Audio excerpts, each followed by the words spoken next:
habis maghrib itu saya sadar, Mbak. Jadi orang yang nyari itu saya lihat. Tapi dia nggak lihat jenengan? Nggak lihat sama sekali. Manggil-manggil, saya dengar. Assalamualaikum warahmatullahi wabarakatuh. Halo Sobat Mistis, selamat datang di channel YouTube Mbah Mijan.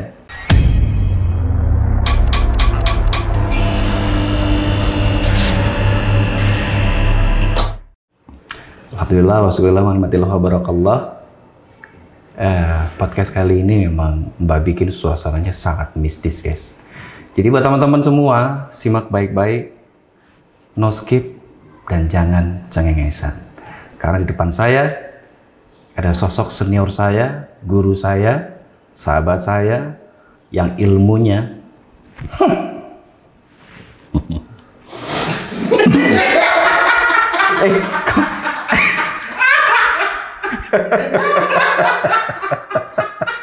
Mbak Mijan, boleh kan saya memperkenalkan diri melalui kamera ini? Kamera deh, kamera. Oh, iya. Selamat malam semuanya ya. Malam. Selamat malam semuanya. Masih inget saya, Dor? Dudung ayo.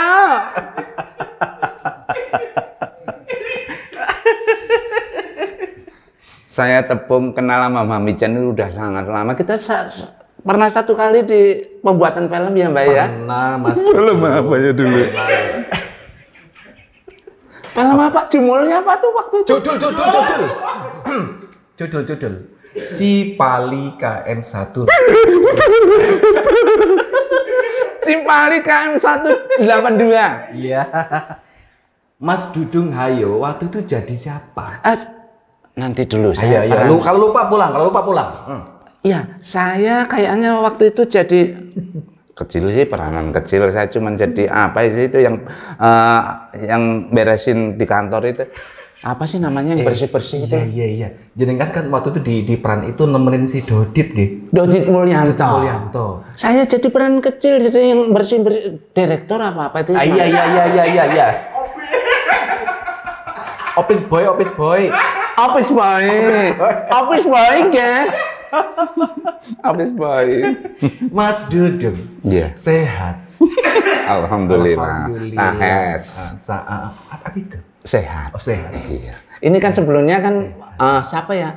Orangnya Mbah Mijan kan ngubungi saya. Kita udah kontak-kontakan itu. Kontak. Iya. Kontak-kontakan siapa namanya Mas Nugroho apa? Iya, Mas Nugroho. Iya. Saya diminta kemari untuk podcast. Iya. Mbah Mijan. Yes. Lama tak bersama. Langsung kita pengen pelukan tapi ternyata masih PPKM. Oh iya, nggak boleh, Mbak. Itu masih corona, Mas Dudung. Iya. Saya panggil Mas Dudung karena apa? Karena jenengan tuh awet muda. Betul.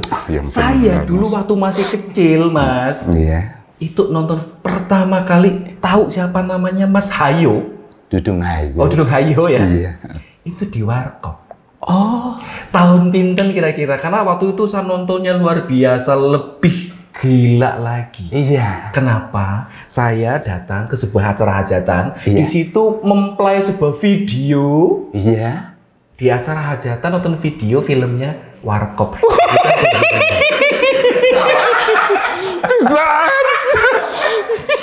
Nah, Mas Dudung lucu banget nih. Video kok ditonton loh. Lah iya. Rame loh orang. Oh, iya pada waktu itu kan itu tahun berapa ya? Tahun berapa nih kira-kira ya?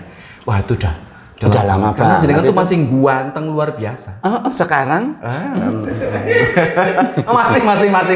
Masih. Mbak Mijan, Iya. mungkin kalau casing boleh jadul ya. Tapi kalau sinyal masih. Sinyal masih oke lah. Mengikuti zaman 4G. Iya, 4G. Iya, 5G Mbak Mijan. Iya. Itu sekitar tahun 1985 Mbak Mijan. Gimana ceritanya Babe bisa masuk dan lolos casting di Warkop? Ini sebetulnya melalui liku-liku yang nggak enteng sebetulnya. Siap. Pada waktu itu saya kan ditelepon ya. Telepon. Ditelepon sama orang kantor itu waktu itu kalau nggak salah Soraya ya. Ada teman di situ. Siap. Mas Dudung kesini dong. Ini kita perlu peran kan begitu. Iya. Waduh. Terus saya datang lah.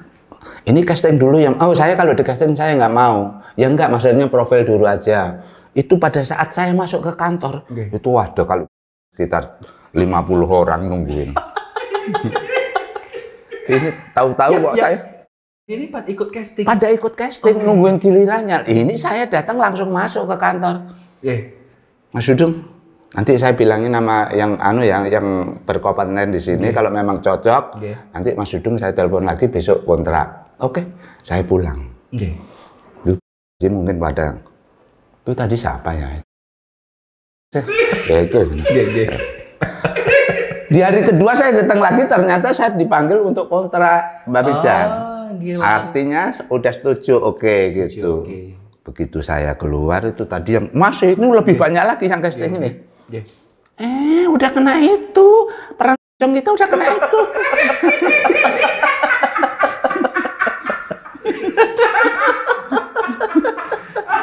Itu Mekong itu punya anak, gua tahu banget. Cerita pada saat itu kalau nggak salah, saya habis syuting selesai, terus pengisian suara, Mbak Pijan. Pengisian suara itu saya kan nggak bisa. Artinya saya harus pulang ke rumah ke kampung dulu. Jadi ada peraturan begini, kalau anggota Parvi, kalau mau ngisi dubber itu dipotong sekian persen. Kalau bukan anggota Parvi sekian persen. Saya bilang, udah ada isian suara saya aja. Tolong diisi sama suara siapa aja lah.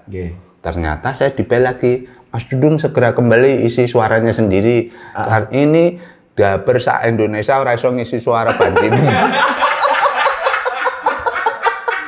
Wah, ciloko. Waduh.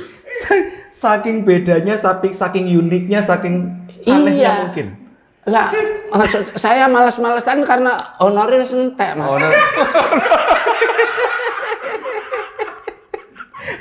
Babe, itu pengalaman yang paling seru yang nggak bisa dilupakan dalam seumur hidup ya. Iya. Karena salah satu prestasi yang paling membuat seorang Mas Dudung itu kan boom waktu itu. Iya. Nah, boleh sedikit minggir ke yang paling ke belakang, kita flashback yang paling belakang. Jenengan itu memang awal atau asal muasalnya berkarir ya di komedi itu? Betul, memang orang tua saya juga memang, saya itu adalah seniman. Iya, jadi bapak ibu saya itu penyanyi, bapak saya juga main di panggung. Makanya saya waktu kecil sering nonton orang tua saya. Wah, pengen gimana ya saya bisa naik panggung. Mungkin yang lebih daripada itu dan mungkin beda dari itu kan gitu. Nah, usia berapa jenengan memutuskan diri untuk kayaknya nih passion saya di pelawak, di komedian? Itu usia berapa jenengan? Saya sudah mulai berkecimpung di dunia lawak itu sebetulnya tahun berapa ya? Kayaknya Belanda belum masuk di negara kita. Iya. Tapi boleh sebutkan 5 atau 10 teman jenengan yang satu liting waktu itu yang sama-sama naik di dunia komedian. Oh gitu. Yang satu ya termasuk Doyo. Mas Doyo. Iya. Mas Kadir. Ya di antaranya itulah Mas Kadir, Mas Doyo, Mas Cahyono almarhum. Terus ada dulu Dian Group itu ada namanya Andi, Ance itu juga udah almarhum. Itu satu lagi siapa ya? Harus 5 ya? Harus 5. Ini nggak termasuk Mbah Mijan kan? Jangan dia. Saya komedia di dunia lain. Oh iya. Ada lagi satu, siapa ya? Yang kayak kalau jenengan sama yang agak mirip-mirip peran jenengan itu satu liting atau? Oh, Mama Hengki seperti misalnya begitu ya? Bukan. Siapa ya? Mas Tesi. Oh iya. Itu satu liting sama jenengan? Iya, satu. Cuman kan di tempat yang berbeda. Iya. Tapi kita seangkatan lah bisa dibilang begitu. Karena memang untuk peran itu sementara waktu saya masih kecil itu mengenal tentang Mas Dudung ya. Oh, ini Mas Dudung ini. Oh, pas saat saya lihat Sri Mulat. Oh, ini yang biasa diperankan sama Mas Dudung. Pada saat saya melihat Mas Tesi. Betul. Jadi saya mungkin nggak jauh berbeda sama Tesi. Kalau dalam bahasa Inggris kan begini. Prepon. Just on the stage. Just on the stage. Artinya sekedar hanya untuk di panggung. Saya begitu itu hanya sekedar di panggung. Tapi aslinya emang nggak gitu. Kalau turun dari panggung ganti daster saya.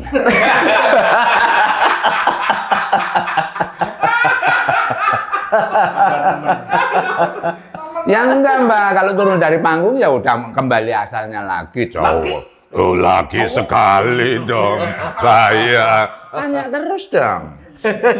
Kok saya jadi ikut-ikutan gatel begini? Sebulan gaul sama Mas Dudung langsung ketularan saya. Iya. Tapi gini, kenapa jenengan memilih nama di belakang itu ada Hayo itu gimana ceritanya toh? Itu saya mulai dari iya betul. Karena saya sering menggunakan di film Warkop itu khususnya ya waktu judulnya apa tuh? Saya suka kamu punya. Saya suka kamu punya. Iya, saya kebetulan di situ jadi juragan ya. Artinya yang mempunyai panggung itu.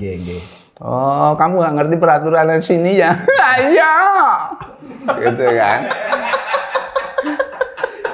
Kan gitu. Jana, kamu udah ngebon berapa kali? Uangmu tinggal berapa gajianmu? Ayo, kan gitu. Dari situ saya.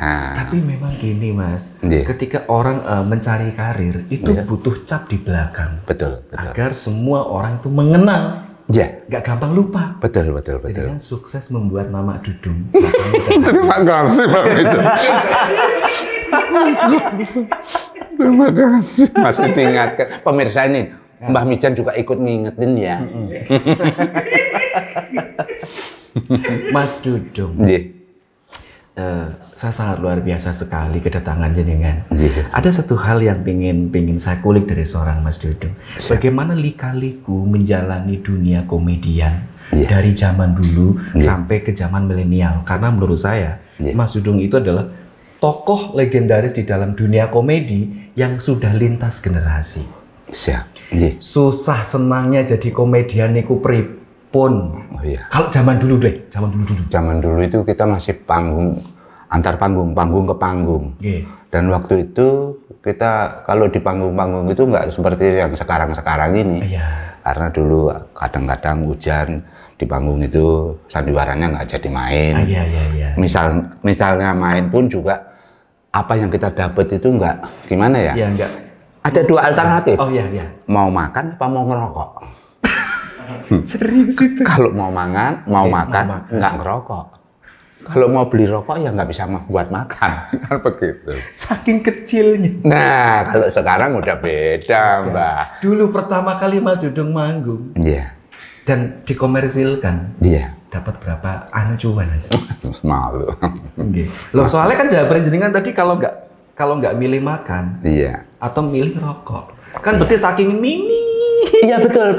Tapi setelah saya hijrah ke Jakarta kan perubahan itu kan selalu ada itu Mbak. Perubahan, proses itu melalui proses itu saya anggap proses. Setelah saya merasakan, waduh, nggak umum lah Mbak. Artinya saya udah bisa menikmati dan jauh dial yang saya gambarkan tadi Mbak. Ya Pak Onur mungkin bisa buat sekali main gitu bisa buat beli rumah 2. Rumah keong.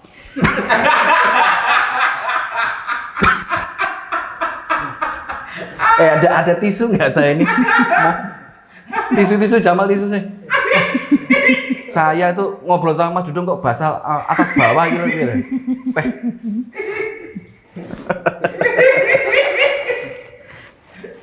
Ini burung rampung es golek tisu ya. Loh, Mas. Aku nggak kuat Tapi luar biasa perjuangannya. Menurut saya dengan beberapa tokoh yang sangat luar biasa. Terima kasih Mbak Meja. Sampai hari ini masih bertahan di dunia ngelawaknya. Masih siap menerima panggung dan job-job berikutnya. Masih. Dengan bayaran yang. Kalau saya kan nggak pernah Mas Dudung minta berapa? Nggak pernah begitu. Di sini pun kan juga begitu saya.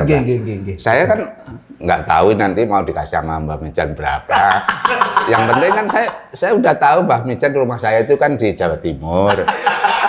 Lagi Mas Mas Budi. Wah, Mas Budi waduh piye sih?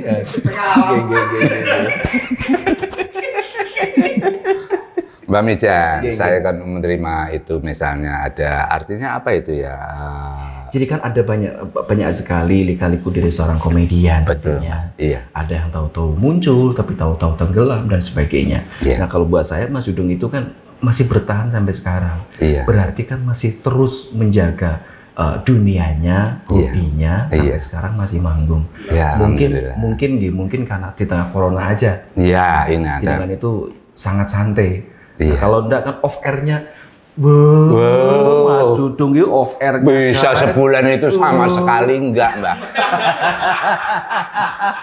Kan itu kalau di corona. Karena kan saya di kampung, Mbak. Di kampung itu nggak ada pergerak apa ya. Di kampung itu, ini yang belum lama ini di kampung itu ya. Itu masih, misalnya ada organ tunggal gitu. Ada organ tunggal itu dijaga sama tentara gitu, Mbak. Di depan organ itu kalau ada yang mau joget itu suruh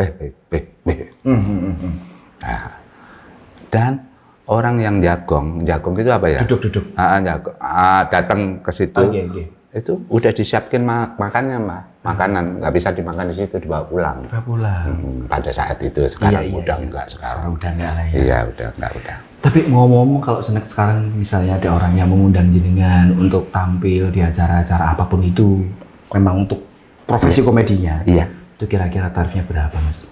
Aduh, saya dari dulu nggak bisa pasang tarif sih, Mbak. Gitu. Pasang apa? Pasang badan? Enggak.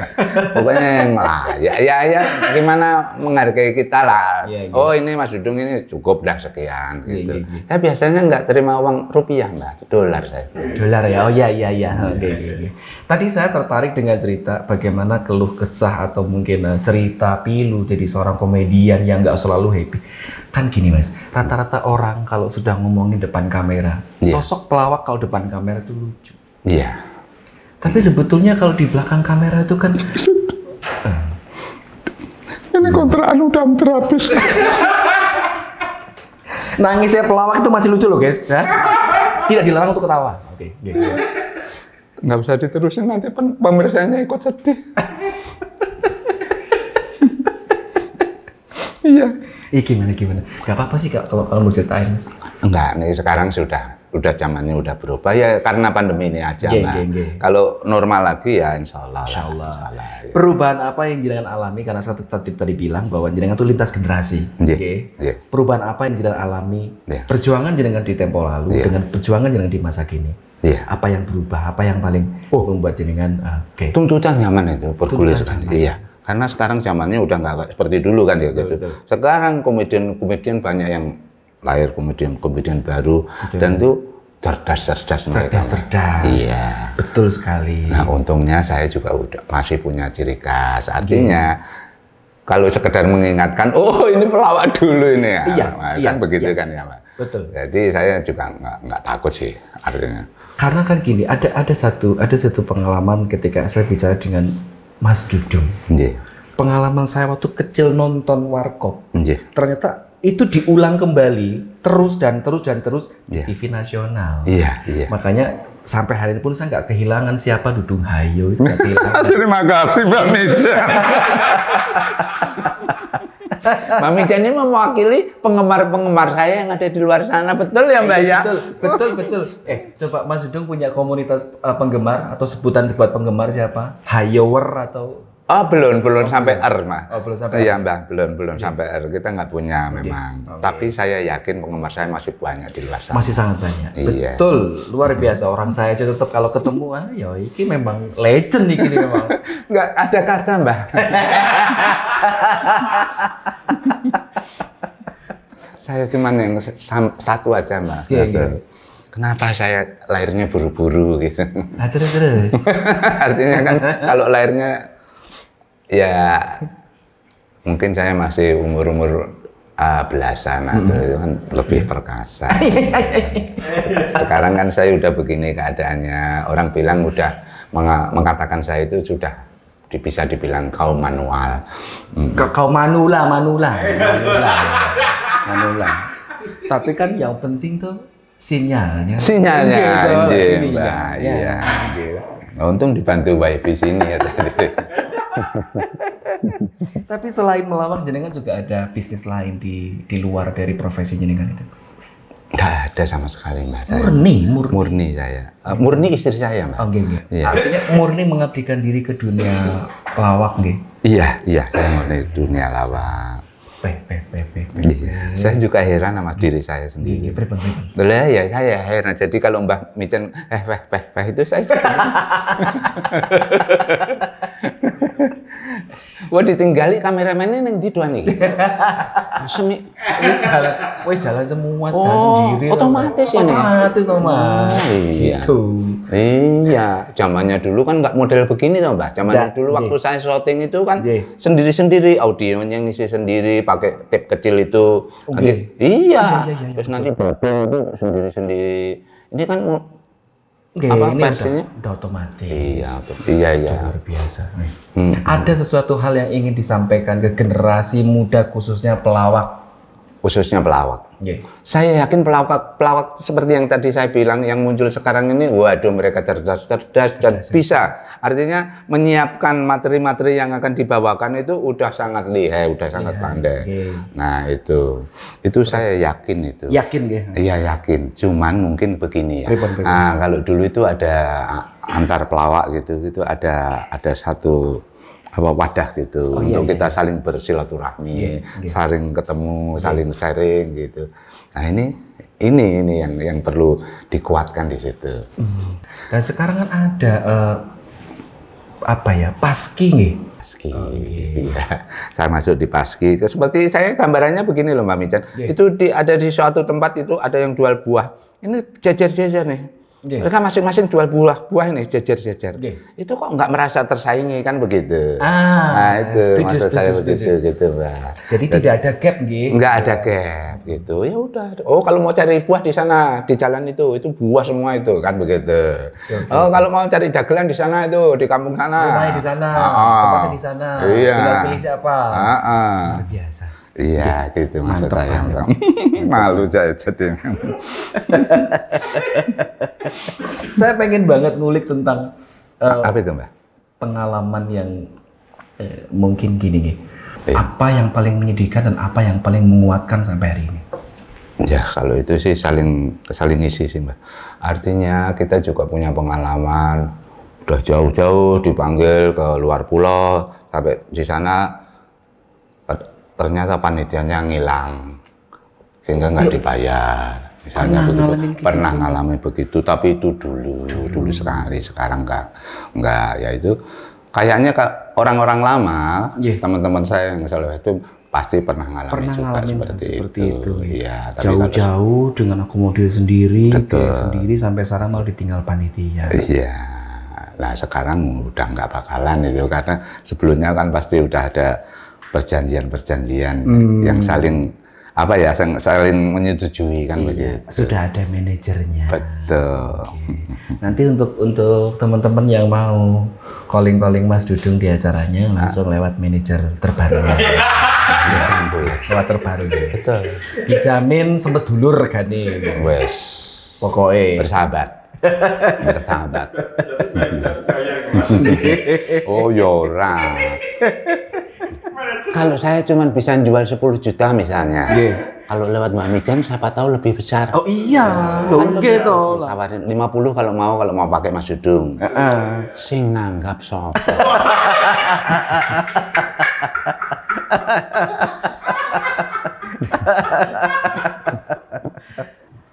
Aduh, luar biasa. Mas Dudung, saya sangat berterima kasih sekali. Sama-sama kedatangan sosok legend. Tapi belum selesai podcast ini. Oh iya. Belum selesai. Ya saya berharap begitu Mbak. Saya pengen sekali ngajak ngobrol yang paling serius di segmen saya. Siap. Cerita mistis. Oh iya. Siap Mbak. Ini dupa Mas. Jaran. mulai aku Mas kerosok jane ya. Ya apa ra?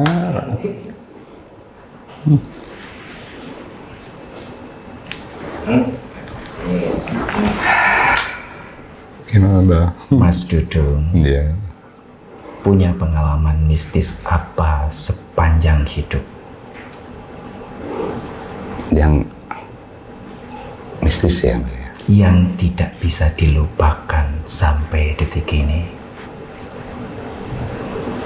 Iya Mbak, saya masih ingat itu. Di saat waktu itu saya kalau nggak salah saya masih kelas 5 SD, Mbak.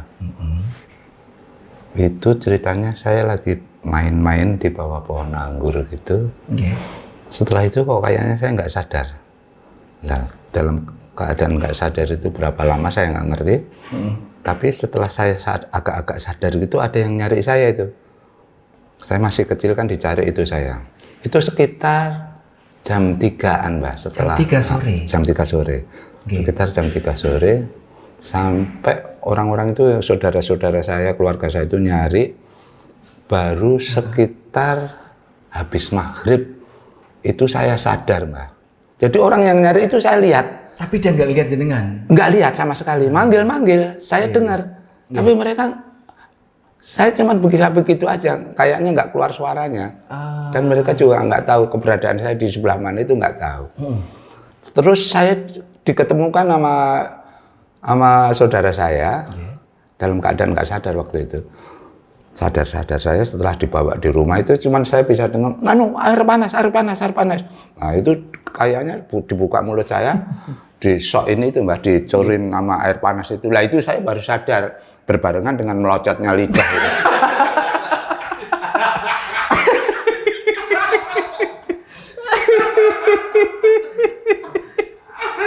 Mas, ini mistis, Mas, Mas. Loh, ini serius saya. Saya serius. Oke. Berarti kan itu sebutannya. Iya. Dengan itu digondol sama wewe gombel katanya.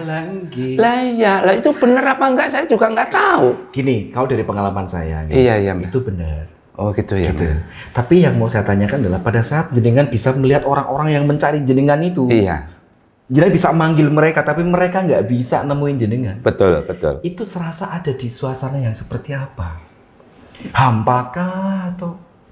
Masih di suasana yang kayak di perkampungan gitu. Cuman kayaknya kok bukan di kampung saya itu. Jadi pada saat saya, pada saat saya mainan di bawah pohon anggur itu, saya tengok nggak ada pohonnya anggur itu nggak ada. Jadi seperti di kampung beda gitu, di kampung beda. Jadi orang yang nyari saya itu kayak yang jalan melenggang muterin ini, bahkan mungkin nggak ada 1 meter ya jaraknya itu. Betul. Kenapa saya manggil-manggil kok mereka nggak dengar itu aja? Itu aneh sih. Ya itu. Tapi selain itu jenengan nggak ngeliat yang aneh-aneh nih selama di dalam dimensi itu loh? Enggak. Bahkan kan sebutannya kan diculik wewe gombel, jenengan itu nggak ketemu sama sosok yang disebut wewe gombel itu enggak? Enggak ketemu, saya nggak ngerti wujudnya gimana, saya nggak ngerti bentuknya juga nggak ngerti. Tapi katanya pada saat itu ada yang tahu, ada salah satu keluarga atau teman saya itu tahu, oh dudung di gondol wewe gombel itu bawa lari gitu, cuman gitu aja. Nah kalau orang dulu memang seperti itu, ketika ada orang yang ngalamin eksiden diculik wewe gombel, kan semua masyarakat yang mencari bawa cangkul, bawa panci, bawa wajan, dipukulin kan gitu ya Mas? Iya betul. Iya kan dulu kan gitu. Iya. Karena biar kalau yang terus disembunyikan sama wewe gombel itu tahu. Iya betul. Iya, saya sempat itu begitu. Tapi tadi menarik. Jadi jenengan kemudian tahu-tahu sadar ya gara-gara dicori banyu panas itu tadi. Air panas. Ya, dicori. Saat jenengan sadar. Sekaligus. Iya, sekaligus. Lidahnya melocot.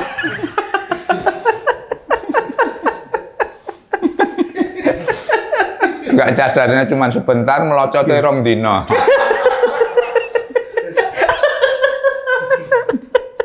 Astagfirullahaladzim. Luar biasa gitu. Gitu aja Mas, nggak ada pengalaman mistis yang lain? Nggak ada kayaknya, nggak ada. Saya kalau setelah itu ya setelah saya beranjak dewasa itu, saya bisa berpikir begini.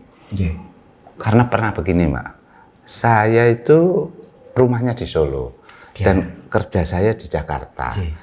Orang tua saya, ibu saya itu dimakamkan di salah satu kuburan yang besar di Solo itu namanya Wonoloyo. Pada saat saya bekerja di Jakarta itu saya sering naik kereta Mbak Jan. Naik kereta dari sini berangkat pagi sampai Solo sore. Saya langsung ke makam itu, sebelum sampai ke makam saya beli tiker sama kembang buat nyakar ibu. Setelah itu saya tidur di situ Mbak. Di kuburan itu. Terus pagi-pagi bangun saya ngejar kereta pagi yang berangkat ke Jakarta. Itu saya sering begitu dulu Mbak. Jadi kayak ada semacam ritual yang nggak ngerti siapa yang nyuruh tapi sering lakuin itu. Ya, ada beberapa kali lah, nggak sering banget, nggak. Ya, kalau saya lagi kangen sama ibu saya gitu, saya nyakar ke ibu itu, terus pulang, besok pulang. Cuman saya lakukan berapa kali aja cuma. Iya. Sekarang Mas Dudung tinggal di mana?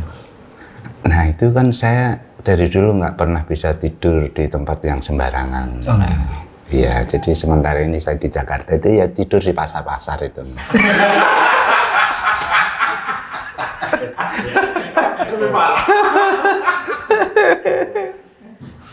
Tapi kalau misalnya ada orang-orang yang pengen undang jenengan, kemudian memakai jasa jenengan, itu ready ya? Ready, nanti melalui Mbak Mijan tinggal telepon. Telepon. Ya telepon kalau masih antar kota. Kalau saya udah pulang kan berarti Mbak Mijan harus interkoma. Interlokal. Soalnya kan gini, soalnya sekarang sepertinya aduh ada suara yang mengganggu toilet. Iya, apa sih itu Pak? Nggak apa-apa, jangan. Nggak apa-apa itu. Itu grup bandnya siapa itu? Soalnya kan sekarang sepertinya COVID, pandemi sudah mulai. Iya betul Mbak. Betul, ini udah beranjak normal ini. Beranjak normal. Betul. Artinya kan jenengan juga pastinya ready. Ready saya, Mbak. Siap. Pokoknya hubungi Mbak Mijan aja. Siap. Jadi Selasa depan jadi ya, Mbak? Jadi. DP-nya itu dulu aja. Bukan jadi itu. Jadi. Oh, jadi apa itu? Jadi. Tak kira yang ngasih job yang katanya Selasa depan nanti Mas Dudung. Lah, ini tak minta DP-nya dulu tak ya? Mas Dudung, terakhir. Siap. Berapa banyak film yang sudah jenengan mainkan? Saya memang belum pernah main sinetron, Mbak. Jadi saya memang di film semua ya, di layar lebar. Cuma nggak sempat ngitung. Banyak sih, Mbak. Yang paling banyak ya sama Dewi Persik saya kayaknya. Dewi Persik? Iya. Beberapa kali ya? Beberapa kali. Di Warkop sekali, waduh udah lupa, udah banyak. 10 film pernah dibintangi oleh Dudung Hayo?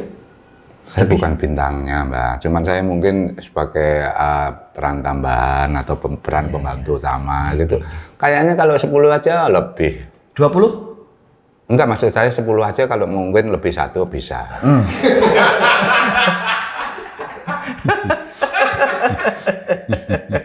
Tetap ya guys, Mbak itu podcast hari ini tuh paling bingung. Jadi ketika pengen nanya, ini jawabannya bener loh, sampai blank loh Mbak Mijan itu. Ketemu sama Mas Nur gini, aduh guys. Mas Dudung. Nggih, Mbak. Matur nuwun sangat, terima kasih. Oh, nggih, sami-sami. Iya, siap. Sehat selalu. Amin, terima kasih. Sama-sama Mbak Mijan juga begitu nggih, Mbak. Dan panjang umur. Amin, terima kasih. Terus berkarya membimbing yang muda-muda. Siap, Mbak. Hapus resahmu, lawan takutmu. Salam mistis. Assalamualaikum warahmatullahi wabarakatuh.